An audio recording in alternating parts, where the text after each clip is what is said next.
So it looks like the PSR issues that impacted Newcastle last summer are behind them and they're ready to have a big summer spend. They have now got Champions League football, partly thanks to my club, Manchester United, that actually decided to show up for the first time in about 4 months yesterday. And it looks like Newcastle could be spending up to £250 million. In today's video, we're going to break down all the Newcastle news coming out, from attacking targets to midfield targets to defensive targets, the 4 or 5 players Newcastle wants to bring in. What is the latest news on that? And also, how will Newcastle look with these new signings? How will they fit into Howe's system? What could they look like next season? And more. So if you do enjoy today's video, feel free to hit that like button. Of course, subscribe down below if you are new and want to see more content from me. Let's dive in to the video. So, Mark Douglas came out today and said Newcastle's summer transfer budget could exceed 250 million. The club now has approximately 100 million of PSR headroom to operate with. Massive spending power gives them flexibility for top tier signings. So we're talking about a potential £250 million spend for Newcastle. Look, they haven't really brought anyone in the last 3 windows. You know, there's like Lloyd Kelly and a couple of people in, but as a first team signing, nobody in January, nobody last summer, nobody the January before. They sold Minter, they sold Elliot Anderson, and they've got Champions League football now. They've got a bit of leeway. I think Isak will stay. I've always felt that he'd stay. Bruno Guimaraes, I believe, will stay. He looks like he loves Newcastle. I think the key players will stay. I think the players that will go would be someone like a Joe Willock, like a Longstaff that could potentially raise extra funds coming in. So what do we know about Newcastle's window? We know that the two main are a centre-back and a versatile forward. I think they're looking at more of a right-sided versatile forward, or just someone that can play across the front three, but maybe someone on the right. They've got Barnes, they've got Gordon on the left.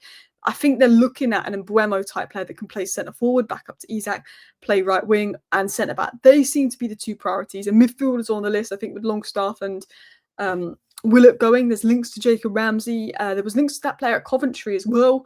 But I also think that you're going to sign a number 10. Now, this is just a hunch. So you guys wanted Cunha. And there has been a couple of links to Eze. Now, Cunha does not suit Newcastle if you're looking to play Cunha left wing. And Cunha wouldn't want to be back up to Isak at striker. And Cunha's not a right winger. And Murphy's been great anyway. So if you wanted to bring Cunha in, I've always assumed you want a Bruno Tonali pivot with Cunha as the 10. I think Newcastle might look at number 10. Because I think the Bruno Tonali pivot with Cunha as the 10 would be amazing. And then you got Joel Linton that can come in as well. And that's brilliant depth. Because right now you lose Joel Linton, Willock comes in, it's a bit of a drop-off. And if you're in the Champions League, you need top-level depth, where someone like Joel Linton is on your bench.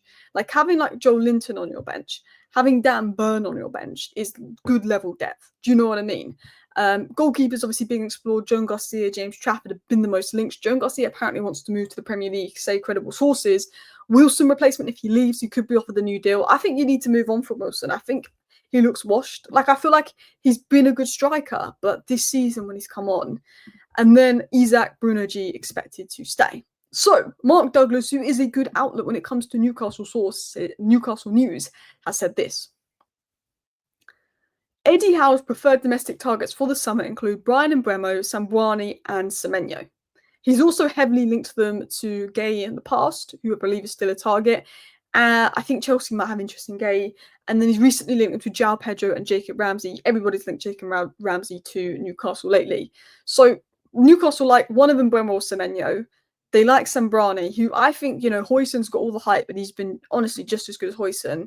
We obviously know you like Mark Guehi. There's a long-standing interest there. But Joao Pedro's an interesting recent one because there's links to, obviously, Delap. And I think if you can't get Delap, maybe you go for Joao Pedro. So it was said that Newcastle have interest in signing Brighton Brazilian international Joao Pedro, sorry. It's also been said by many sources today that Liam Delap's reps are in Newcastle today for another round of talks regarding a potential move to the club. You've also been linked to James Trafford and Joan Garcia. There's a lot of Spanish outlets recently linking Newcastle to Joan Garcia, but I don't know how credible those Spanish outlets are. But the big thing that came out here was on Liam Delap. Newcastle are making a big push for Liam Delap today, and this was said by many sources of information. Now, what I will say is Manchester United in for Delap, Chelsea in for Delap, and Everton's in for Delap. Now, media keep acting like it's a race between Manchester United and Chelsea for Delap, and I don't think that's the case. Man United want Delap, Chelsea want Delap, Newcastle want Delap, Everton want Delap. Everyone keeps saying 1 minute Chelsea favourites, 1 minute Man United favourites. But I wouldn't be shocked if you went to Newcastle. Like, I wouldn't be shocked. I think Chelsea are the favourites. But the way I put this in my live stream was, if you want guaranteed minutes, you go to Manchester United because Højlund is shite. If you want UCL football, you go to Chelsea because Chelsea like the UCL. If you want UCL football and stability, you go to Newcastle, but you will get less minutes because of Isak. Now, I think if you're a young striker, you should go to Newcastle. You can learn from Isak. Isak, I think, is going nowhere this summer, but I think next summer, when his price is down, his contract is down a bit, he could potentially go somewhere, Isak. So if I'm Delap, I spend a year at Newcastle learning from Isak, rotating with Isak, and then taking over him potentially in a year's time. That's the sort of way I would see it with Delap. But Chelsea reportedly favourites, but I don't think that's a bad thing if he goes to Chelsea. Like, Delap would be a really good signing for Newcastle. But I do also think that Joao Pedro could be really good because he could play with Isak as a 10 behind Isak, or he could play in Isak's position, if I was going to be totally honest. Now, what we know on Isak is that Newcastle have entered the race to sign him, not Isak, Delap. Newcastle's entered the race to sign Delap, and he will be 30 million. That's been confirmed by TalkSport and many credible outlets. Luke Edwards, who's a good source of information when it comes to Newcastle news, said that they plan to keep Isak and partner slash rotating with Delap. Isak's had groin problems this season. I think if Callum Wilson was a bit more reliable, it would have helped Isak out a lot. I don't think he's been good this last month or two because he's clearly not fit. But yeah, there's ambition and there's an ambitious summer recruitment drive coming from Newcastle. It's going to be an ambitious summer from Newcastle. Now, I've seen a lot of frustration from Newcastle fans because obviously Manchester United beat them to Cunha. Cunha is a Manchester United fan, and now Manchester United making moves for Mbeumo. Now, Man United can't buy Mbeumo and Cunha without sale. So maybe Man United are working on a deal for Mbeumo, but I think we'd actually have to sell Garnacho to do that. And Mbeumo is of interest to Arsenal and Newcastle. You know, while Cunha's at Man United, Delap's future, as of now, is up in the air. I mean, knowing my luck, I'll post this video and we'll get an update on Delap 10 minutes later that he's chosen this club or that club. That will probably be what comes out. But there has now been news and updates on Mbeumo. Now, Mbeumo was heavily linked to Newcastle last summer. Newcastle were the only real big club looking at Mbeumo last summer, and they might regret not pushing for him last summer. I don't know if there was PSR issues, but you did make a 50 million deadline day bid for Alanga, which says to me you could have had 50 million to get Mbeumo last summer. Maybe you didn't want to take that risk. Now he's got 20 goals this summer. You're like, we need that player. But Newcastle have interest in Mbeumo. He's been linked to Newcastle by many credible reports. Apparently, according to Franz Fletcher, there's also interest in Eze. I mean, Eze is a very similar player to Cunha, can play as a 10, can play on the left, but I think, again, it would go back to Bruno and Tonali playing deep with Eze as a 10 in behind Isak, which I think could work really well, but I don't know how advanced that is. But Newcastle looking at attacking players. So right now, I think Delap is the most heavily linked attacker to Newcastle, but I think there's interest in, of course, Joao Pedro, who I think would be a really good signing, and Mbeumo. I'm going to talk in more detail about these players later and why I think they would be good signings, but I want to get into what's been said in regards to midfield. So Craig Hope, who I believe is one of the best sources of information when it comes to Newcastle news, spoke about the Coventry midfielder Jack Rodoni, 23, 13 assists, 10 goals this season. Again, I think Newcastle want a midfielder with output, a midfielder that could almost be a 10. I don't know if Eddie Howe's going to go 4-3-3 with 2 8s, Bruno and someone as an 8, or he's going to go with Bruno and Tonali in the pivot and someone as a 10. Because I felt that interest in Cunha suggested you might be looking at playing a 10 next season. There's also been interest in Jacob Ramsey, and I saw this being posted by a few aggregate accounts, and I don't know how credible Ollie Gill is, but apparently you looked at the midfielder Lamine Camara. Now, Lamine Camara is an absolutely highly rated midfield talent. Man United were linked to him because we're linked to everybody. One thing about Man United is 90% of the players they're linked to we're probably not going to go for. But he's 21 years of age. He's got 7 assists for Monaco this season and 2 goals. Looked very, very good. Number 8 type player. It could be a bit of good business. I always think, and this is a random thought, but I always think Ligue 1 players do quite well in the Premier League. Like, Bundesliga players don't always translate well. Eredivisie players don't translate well. But I've always felt that Ligue 1 players have translated well. Like, Lenny Yoro's probably been Man United's second best player after Bruno this season. Obviously, Belieber come from Ligue 1. Now everybody wants him for like 100 million. I always feel like League One players do seem to do quite well in the Premier League recently. Maybe that's just me. Maybe someone's going to comment a load of League One flops now. But when I think of flops, it's always Bundesliga or Eredivisie or something. Jacob Ramsey's also been linked by many credible sources. Jacob Ramsey's definitely one to watch because Villa missing out on UCL. They're going to be more interested in selling. We also know Newcastle want a centre-back. Centre-back has been a heavy priority for Newcastle for a long time. You went in for Guehi, but to be fair, Palace were asking for a ridiculous amount. And again, the fact that you were willing to pay 50 million for Guehi says to me, why didn't you spend 50 million on Mbeumo last summer? Maybe Brentford wouldn't have sold, I don't know. But I feel like you must have had at least 50, 60 million to spend last summer that you didn't do. But Guehi and Sembrani are the top centre-back targets. But you have a look at Hato. He's left-sided, and I know Botman's left-sided, but with Botman's injuries. Like, I think Newcastle need a centre-back because of Shah's age. I think Botman, if he stays fit, you know he's the guy. You know he's good. So you want that guy to partner Botman. You've got Dan Burn and Botman that can play on the left. For me, I think you need to go for a right centre-back. With Guehi, you can play left and right. Sembrani, he plays right, but he's quite two-footed. I also wouldn't be shocked if you looked at Branthwaite. Again, I wouldn't be shocked if you looked at him. Hato could be a decent option because he can play left back as well, and then Livramento can go back at right back. But I think Guehi is probably what Newcastle would want. You have been linked to Malik Chow as well. We linked to him last season. Good player, right centre back, good at playing out from the back, physical. So that would be really good additions. There's been links recently to Joan Garcia. It was said that according to this source, Aaron Valden, Newcastle's reps travelled to Barcelona to watch Espanyol versus Barcelona. This was obviously said last week. They met Joan Garcia in person. The club's interested in the Spanish keeper. So again, got this through a Newcastle aggregator account.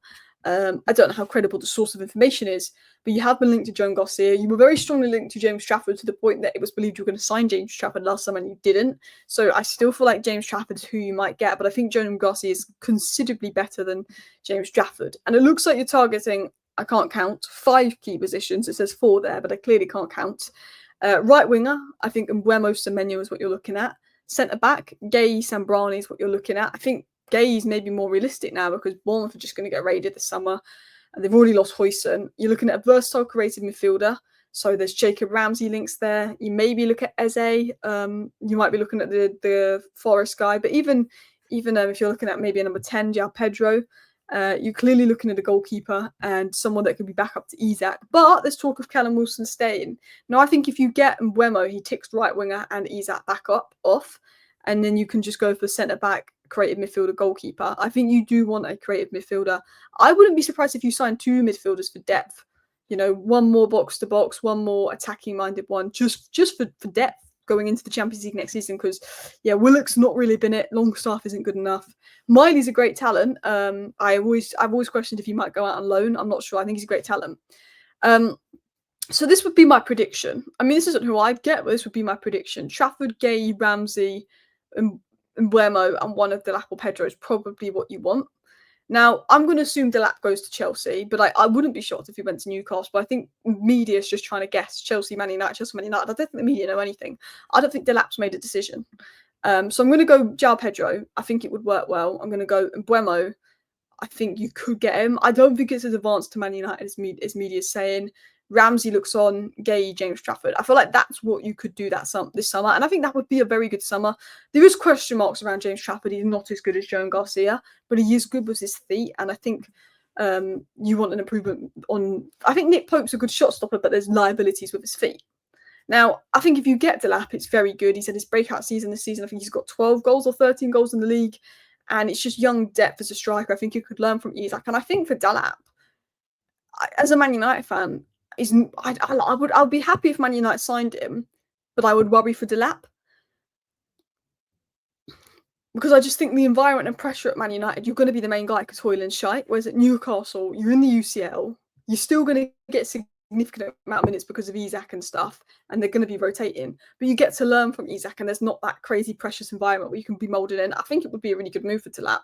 Something tells me he's going to go to Chelsea. He's already proven he can link play. He's good physically. He can deal with the physical abilities of the Premier League. And that's always the big risk with strikers. Can they physically do it in the Premier League? Like Hugo Ekite is a very good player. Benjamin Sesko's doing well. But can they do it in the Premier League? That's the big question. He's still only 22. He's actually 4 or 5 days younger than Højlund. Recently turned 22. Got plenty of room to grow. Eddie Howe's a very good coach. I think he connects well with homegrown players as well. I think it would be a really good move for him. I've always said it'd be a really good move for him. I think it'd be a really good move for Newcastle, but we'll have to wait and see. Mbeumo would be an unbelievable move for whoever he goes to. Apparently, he will be £50 million because he's got 1 year left on his deal. One of the most underrated forwards, 27 goal contributions in the league this season. Last season, he got, 17 goal contributions or 16 goal contributions in like 22 starts. He can play right wing, but he can play striker if need. But he's not a striker, but he could do if you needed him there.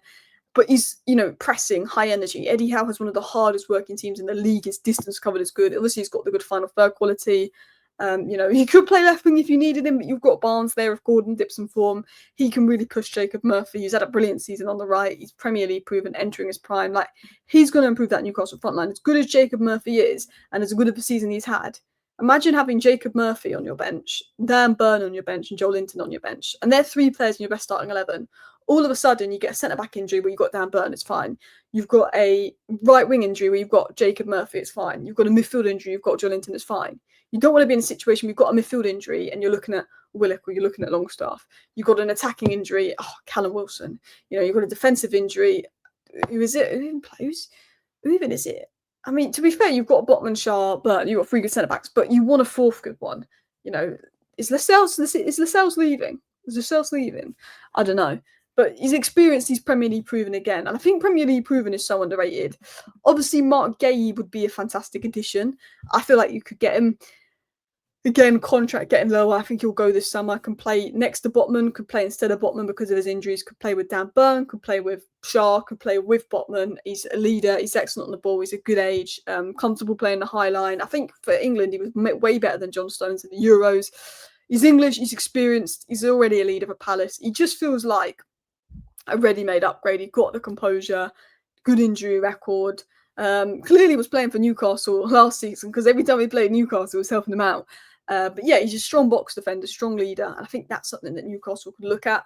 At goalkeeper, look, I think Joan Garcia is better. I just don't know how credible Spanish outlets are. If you go for James Trafford, I think he's got very strong distribution and very good with his feet and good at playing out. There's questions over can he do it in the Premier League, the mentality, is he ready? But he'll be low cost. He's English, homegrown. He ticks that quota. Definitely somebody that could push Pope if Pope does end up staying as a better backup. And I think he would improve with coaching, but he's good on his feet and would help Newcastle and build up. Obviously, Joao Pedro is a very good move. He can play striker. He can play behind Isaac. There are some very good options there, but I think Newcastle are going to have a good window. It's obviously going to be better than the last summer window. It'll be interesting to see what happens. But yeah, anyway, thank you for watching today's video. Let me know your thoughts down below. See you next time. Bye.